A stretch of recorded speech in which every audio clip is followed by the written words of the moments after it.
আজ আমি আপনাদের জন্য নিয়ে এসেছি লাভক্রাফট ঘরানার এক অদ্ভুত সিনেমা যার নাম ফিউশন স্টোরি বা একীভূত হওয়ার গল্প। আমাদের গল্পের নায়ক জয়ী তখন তার প্রেমিকা লিসার সাথে ফোনে কথা বলছিল, কিন্তু কথা বলতে বলতেই হঠাৎ একটি ব্রেকিং নিউজ তার নজর কেড়ে নেয়। খবরটি হলো লিসার শহরে হঠাৎ করেই এক অদ্ভুত সংক্রামক রোগ ছড়িয়ে পড়েছে। এই রোগে আক্রান্ত হলে শুরুতে রোগীর ত্বকে ছোট ছোট ব্রণের মতো দানাদার গুটি দেখা দেয়। এরপর রোগের প্রকোপ যত বাড়তে থাকে, আক্রান্ত ব্যক্তির চামড়া হুবহু গাছের ছালের মতো শক্ত আর খসখসে হয়ে যায়, যা দেখতে অত্যন্ত বিভৎস। খবরটি দেখেই জয়ীর মাথায় যেন আকাশ ভেঙে পড়ে। তার সহজাত বুদ্ধিতে সে বুঝে যায় ব্যাপারটি মোটেও সাধারণ কিছু নয়। সে দেরি না করে সাথে সাথে লিসাকে ফোন করে সতর্ক করে দেয় এবং বলে এখন থেকে যেন সে জনসমাগম এড়িয়ে চলে। কিন্তু লিসা বিষয়টিকে পাত্তা দিল না। তার কাছে এটি কেবল একটি বিচ্ছিন্ন ঘটনা বলে মনে হলো। উল্টো সে জয়ীর মানসিক অবস্থা নিয়ে চিন্তিত হয়ে পড়ল। তবে জয়ী সেসব ব্যাখ্যা করার সময় পেল না। সে দ্রুত বাথরুমে গিয়ে নিজের শরীরের চামড়া পরীক্ষা করতে শুরু করলো, কারণ গত রাতেই সে একটা বারে গিয়েছিল আর এখন তার মনে তীব্র ভয় হচ্ছে যে সে নিজেও হয়তো এই ভাইরাসে আক্রান্ত হয়ে গেছে। ভাগ্য ভালো যে পরীক্ষা করে সে দেখল তার চামড়ায় তেমন কোনো পরিবর্তন নেই। এই দেখে তার বুকের ওপর থেকে যেন একটা বিশাল পাথরের বোঝা নেমে গেল। ঠিক তখনই লিসা সেখানে এসে হাজির হলো। হঠাৎ লিসার চলে আসাতে জয়ী একটু অস্বস্তিতে পড়ে গেল। সে মনে মনে ভাবছিল লিসাকে পরীক্ষা করে দেখবে সে সুস্থ কিনা, কিন্তু লিসা সরাসরি ভেতরে ঢুকে পড়ল। আর কোনো উপায় না দেখে জয়ী লিসাকে বলল আগে স্নান করে নিতে, এরপর সে ভালোভাবে লিসাকে পরীক্ষা করবে। ভাগ্য ভালো লিসার শরীরেও সংক্রমণের কোনো চিহ্ন পাওয়া গেল না। জয়ীর মনে স্বস্তি ফিরে এলো। ঠিক তখনই হঠাৎ বাইরে রাস্তা থেকে হইচই আর চিৎকারের শব্দ ভেসে আসতে লাগলো। তারা দুজনেই ছুটে গিয়ে নিচে তাকালো। দেখল কয়েকজন স্বাস্থ্যকর্মী এক ভবঘুরেকে বাঁচানোর চেষ্টা করছে, আর তাদের চারপাশ ঘিরে দাঁড়িয়ে আছে উৎসুক মানুষের দল। জয়ী স্পষ্টভাবে দেখতে পেল সেই ভবঘুরের শরীরটা রাস্তার পিচের সাথে একদম মিশে গেছে। তার চামড়াটা রাস্তার রঙের মতো হয়ে গেছে, ঠিক যেন একটা গিরগিটি, যা দেখতে খুবই ভয়ঙ্কর আর অদ্ভুত। স্বাস্থ্যকর্মীরা লোকটিকে টেনে তোলার আপ্রাণ চেষ্টা করছিল, কিন্তু তার শরীরটা যেন মাটির সাথে গেঁথে গেছে। তারা প্রতিবার টান দেওয়ার সাথে সাথে সেই ভবঘুরে লোকটা যন্ত্রণায় চিৎকার করে উঠছিল। এটা দেখে জয়ীর মনে ঘোরতর সন্দেহ দানা বাঁধল। সে ভাবল নতুন এই ভাইরাসে আক্রান্ত হলে তো শরীর গাছের ছালের মতো হওয়ার কথা, তাহলে এই লোকটার শরীর পাথরের মতো হয়ে গেছে কেন? জয়ী কিছুতেই হিসাব মেলাতে পারছিল না। ভবঘুরের করুণ চিৎকার শুনে স্বাস্থ্যকর্মীরা তাদের উদ্ধার কাজ থামিয়ে দিল। তারা বুঝতে পারল লোকটির শরীর রাস্তার সাথে পুরোপুরি একীভূত হয়ে গেছে। উপায় না দেখে তারা উদ্ধার কাজ ছেড়ে দিয়ে চারপাশে ব্যারিকেড বসিয়ে দিল এবং লোকটিকে সেখানে একলা ফেলে রেখে চলে এলো। তারা নিরুপায় হয়ে দেখছিল কিভাবে লোকটি ধীরে ধীরে মৃত্যুর দিকে এগিয়ে যাচ্ছে। এই দৃশ্য দেখে জয়ীর মনে আর কোনো সন্দেহ রইল না যে পরিস্থিতি কতটা ভয়াবহ। রাত নামলে জয়ী খবরের মাধ্যমে জানতে পারল বিজ্ঞানীরা নতুন এক তথ্য পেয়েছেন। মানুষ যখন এই ভাইরাসে আক্রান্ত হয় তখন তাদের শরীর শেষবার তারা যে বস্তুর সংস্পর্শে থাকে তার সাথে মিশে যায়। যদি সে গাছ স্পর্শ করে তবে চামড়া হবে গাছের ছালের মতো, আর যদি পাথর স্পর্শ করে তবে সে পাথরের মানুষের রূপ নেয়। ভাইরাসের এই অদ্ভুত প্রকৃতি বোঝার ক্ষমতা মানুষের নেই। এমনকি বিজ্ঞানীরাও এখন সন্দেহ করছেন এই ভাইরাস হয়তো পৃথিবী থেকে আসেনি। এত ভয়ানক একটা ভাইরাস সম্পর্কে জেনে জয়ী প্রচণ্ড আতঙ্কিত হয়ে পড়ল। সে মনে মনে ঠিক করল সে আর কোনোভাবেই ঘরের বাইরে পা রাখবে না। কিন্তু তার এই সিদ্ধান্তে লিসা একেবারেই খুশি হল না। তার মতে জয়ী অহেতুক আতঙ্কিত হচ্ছে। তার যুক্তি ছিল এখনো পর্যন্ত তো মাত্র কয়েকজন আক্রান্ত হয়েছে, আশা করি সরকার খুব দ্রুতই এই ভাইরাস নিয়ন্ত্রণে নিয়ে আসবে। কিন্তু জয়ী তার সাথে একমত হতে পারল না। লিসা বুঝতে পারল জয়ীকে কোনোভাবেই বোঝানো যাবে না, আর সেও নিজের চলাফেরার স্বাধীনতা হারাতে রাজি নয়। তাই সেই রাতেই লিসা জয়ীর ঘর ছেড়ে চলে গেল। পরের দিন সকাল হতেই জয়ী দ্রুত সুপারমার্কেটে দৌড় দিল। কয়েক মাসের খাবার ও প্রয়োজনীয় সামগ্রী কেনার পাশাপাশি সে প্রচুর পরিমাণে আঠালো টেপ কিনল। সে তার ঘরটাকে পুরোপুরি সিল করে ফেলতে চায়, কারণ তার ধারণা ভাইরাসটি বাতাস থেকে ছড়াচ্ছে। ঠিক সেই মুহূর্তে খবরে ঘোষণা এলো যে সেনাবাহিনী পুরো শহর লকডাউন করে দিচ্ছে। ভাইরাসের ছড়ানোর গতি তার ধারণার চেয়েও বেশি। তবে আগেভাগেই খাবার কিনে রাখায় জয়ী কিছুটা শান্ত হল এবং লকডাউনের এই ভয়াবহ পরিস্থিতির মাঝে নিজের সাহস ধরে রাখতে পারল। এরপর সরকার ঘোষণা দিল যে শহরের স্টেডিয়ামটিকে একটি অস্থায়ী আশ্রয় কেন্দ্র হিসেবে ব্যবহার করা হবে এবং সেখানে শহরের সব ভবঘুরে আর অবৈধ অভিবাসীদের বন্দী করে রাখা হবে। যদিও ভাইরাসের সংক্রমণ রুখতে এটি একটি জরুরি পদক্ষেপ ছিল, কিন্তু কঠোর ব্যবস্থাপনার কারণে সেখানে চরম মানবিক বিপর্যয়ের সৃষ্টি হয়েছিল। তবে এখন সবাই নিজের প্রাণ বাঁচাতে ব্যস্ত, তাই সমাজের নিচু তলায় বসবাস করা এই মানুষগুলোর পাশে দাঁড়ানোর মতো কেউ নেই। আর স্বভাবগতভাবে একটু অন্তর্মুখী জয়ীর কাছে অন্যের জীবন বাঁচানো বা মরণ কোনো বড় বিষয় নয়। এমনকি এই ভয়াবহ পরিস্থিতিতে একা থাকার বিষয়টি সে উপভোগী করতে শুরু করল। কিন্তু হঠাৎ তার দরজায় কড়া নাড়ার শব্দ এলো। একদল সৈন্য তাকে দরজা খুলতে বাধ্য করল। কোনো উপায় না দেখে জয়ী দরজা খুলল এবং দেখল সৈন্যরা লিসাকে ধরে নিয়ে এসেছে। হঠাৎ লকডাউন শুরু হওয়ায় লিসা আটকে পড়ে গিয়েছিল, তাই সে জয়ীর কাছেই আশ্রয় নিতে আসছিল। কিন্তু পথে লকডাউনের নিয়ম ভাঙার অভিযোগে সৈন্যরা তাকে ধরে ফেলে।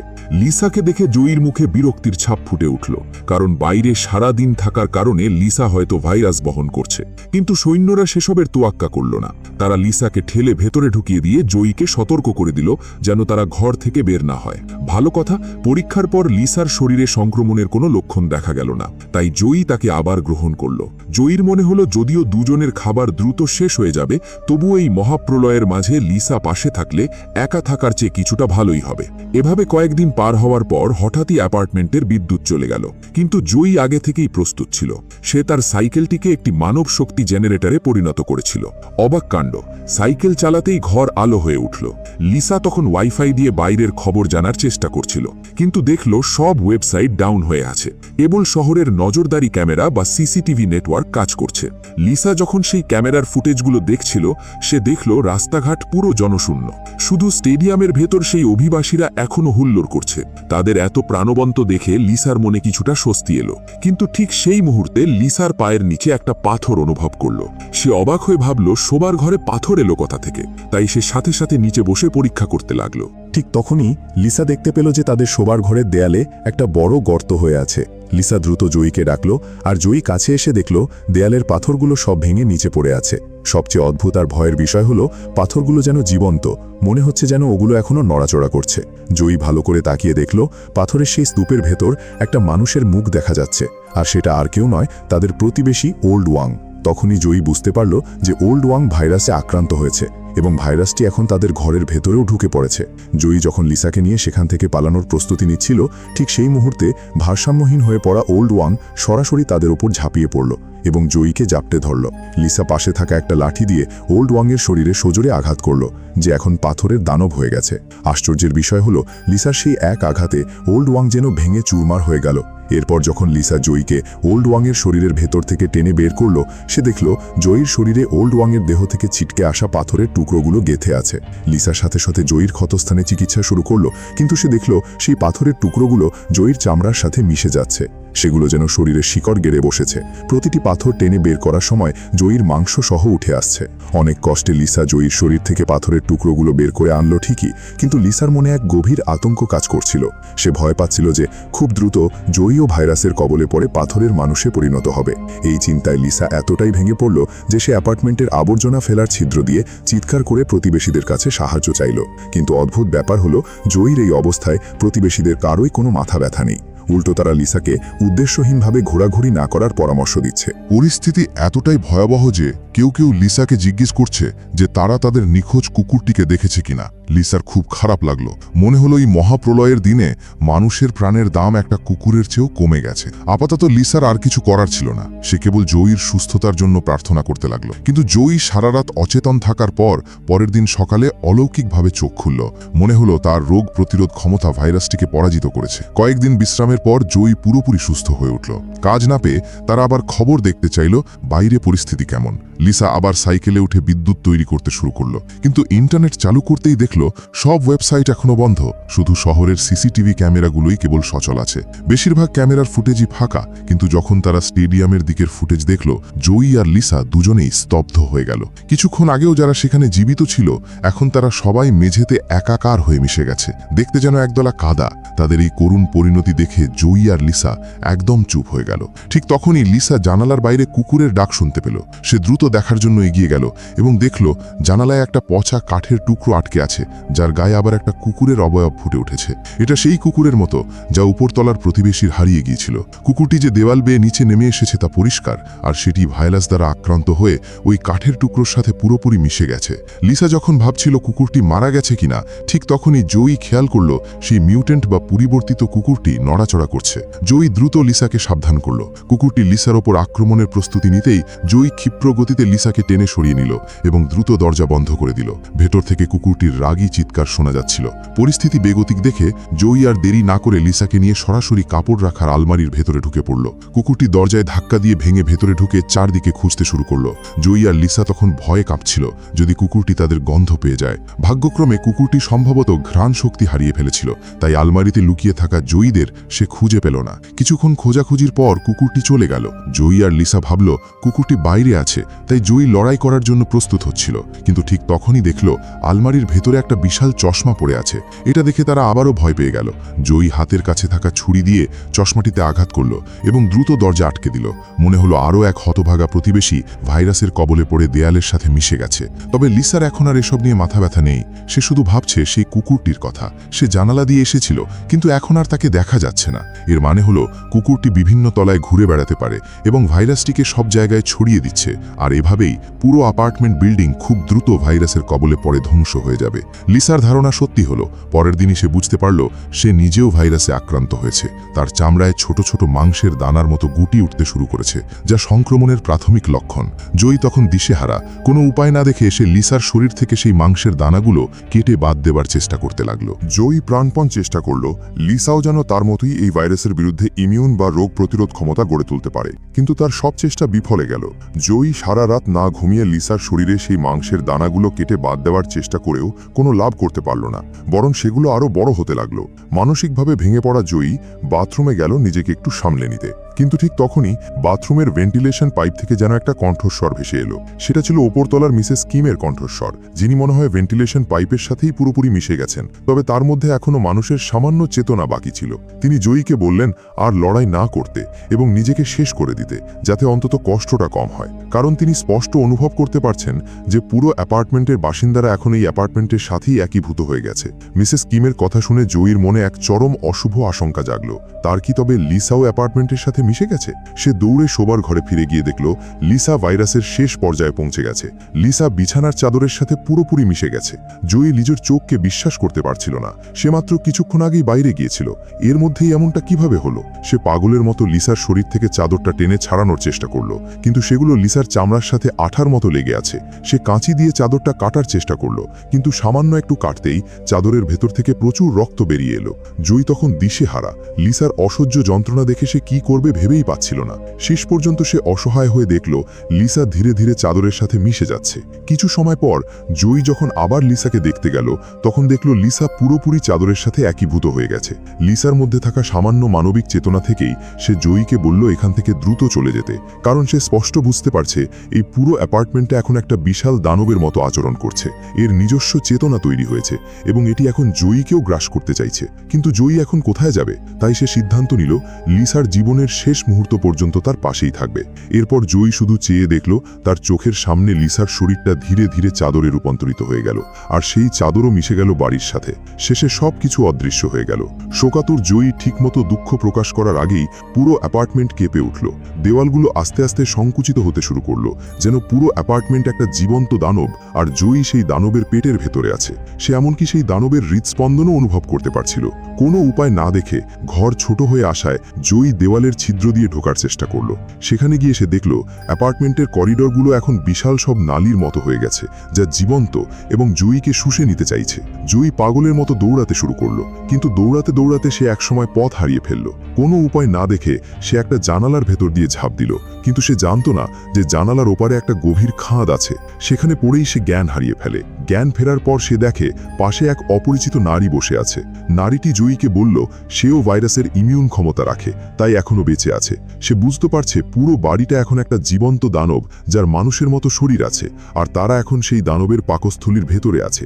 এখান থেকে দ্রুত বের হতে হবে, নয়তো এই দানবের পেটের অ্যাসিডে তারা গলে যাবে। কিন্তু জয়ী আর লড়াই করতে চাইল না। লিসার মৃত্যুতে সে এতটাই ভেঙে পড়েছে যে সে মনে করল এই অ্যাপার্টমেন্টের সাথেই মিশে যাওয়াই ভালো। কিন্তু ওই নারীর অনেক বোঝানোর পর জয়ীর ভেতরে বাঁচার কিছুটা ইচ্ছা আবার জেগে উঠল। তারা দুজনে একমাত্র বের হওয়ার পথ ধরে এগোতে লাগলো। কিন্তু অবাক করা বিষয় হলো, এটা আসলে দানবটিরই ঘর ছিল। জয়ী ওই নারীটিকে বিপদমুক্ত রাখতে তাকে জাপটে ধরল এবং দুজন দ্রুত দানবের অন্ত্রের মতো রাস্তা দিয়ে পিছলে বেরিয়ে এলো। তারা হঠাৎ আলোর দেখা পেল এবং দ্রুত বাড়ির বাইরে চলে এলো। কিন্তু বাইরে তখন ঘন কুয়াশা আর আগ্নেয়গিরির ছাইয়ের মতো অন্ধকার সব পদার্থ আকাশ থেকে ঝরে পড়ছে। নিয়ম অনুযায়ী তাদের রাস্তায় থাকার কথা, কিন্তু রাস্তার আর কোনো অস্তিত্ব নেই। তারা যে অ্যাপার্টমেন্ট থেকে বের হয়েছে তা এখন মাংসের পাহাড়ের মতো বড় বড় স্তূপে পরিণত হয়েছে এবং সেখান থেকে ধোঁয়া বেরোচ্ছে। কুয়াশা এত ঘন যে চারপাশ প্রায় অস্পষ্ট হয়ে আসছে। ঠিক তখনই কুয়াশার ভেতর থেকে একটা ড্রোন উড়ে এলো এবং বারবার একটি কথা ঘোষণা করতে লাগলো, যারা বেঁচে আছেন তারা যেন তাদের সাথে নিরাপদ এলাকায় চলে আসেন। জয়ী দেখল একদল শিশু ড্রোনটিকে অনুসরণ করে সারিবদ্ধভাবে নিরাপদ আশ্রয়ের দিকে এগিয়ে যাচ্ছে। বোঝা গেল এই মহামারীতেও কিছু মানুষ টিকে আছে, কিন্তু তারা কি সত্যিই ভাগ্যবান? ঘটনা বুঝতে পেরে দ্রুত জয়ী একটি মেয়েকে থামালো এবং কৌতূহলী হয়ে তার চোখের ওপরের পটটি সরিয়ে দেখল মেয়েটির চোখ নেই। জানা গেল মেয়েটির চোখ তার নিজের দাদাই উপড়ে ফেলেছে, কারণ বিজ্ঞানীরা আবিষ্কার করেছেন এই ভাইরাসের একমাত্র সংক্রমণের পথ হল চোখ। চোখ উপড়ে ফেললে ভাইরাসটি আর আক্রমণ করতে পারবে না। তাই ইমিউন বা প্রতিরোধ ক্ষমতা সম্পন্ন কিছু মানুষ ছাড়াও বাকি সার্ভাইভার্সরাও নিজেদের চোখ উপড়ে ফেলছে, যা সত্যিই নিষ্ঠুর এবং ভয়ানক। চোখ না থাকলে তারা সারা জীবন অন্ধকারের মধ্যেই থাকবে। এমন চরম পরিস্থিতিতে কি বেঁচে থাকা সম্ভব? জয়ী এখন মানসিকভাবে এতটাই ক্লান্ত যে সে আর সামনে এগোতে চায় না। পাশের সেই অপরিচিত নারীটি জয়ীকে তাদের নিরাপদ এলাকায় যাওয়ার প্রস্তাব দিল, কিন্তু জয়ী তা প্রত্যাখ্যান করল। সে মনে করল অ্যাপার্টমেন্টই তার ঘর আর লিসা সেখানে তার জন্য অপেক্ষা করছে।